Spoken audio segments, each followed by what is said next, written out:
This 67-year-old female presented with some dyspnea and cough as well as hemoptysis. Her past history was significant for some mild COPD. Because of her symptoms, her ECOG performance status was categorized as a 1. She had a CT scan because of her symptoms that showed a 3-centimeter right lower lobe lesion. There was some ipsilateral mediastinal adenopathy, as well as several in the range of 3 to 4, 2 to 2.5 centimeter liver lesions on that CT scan.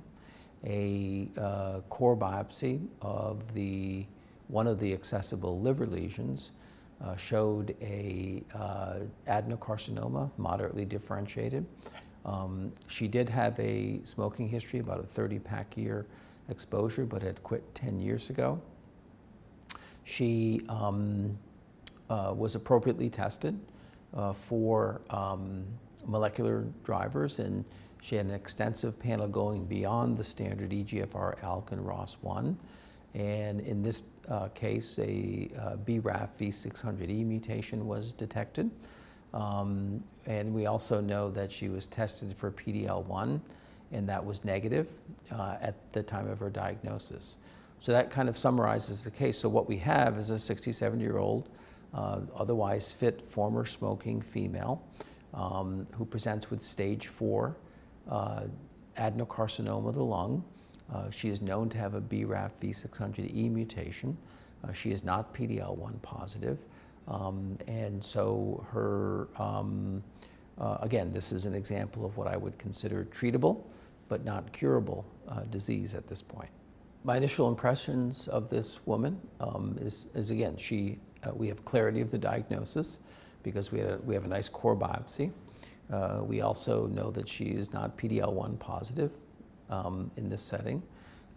We know that a molecular driver was found, the BRAF V600E mutation was found. She has a good performance status.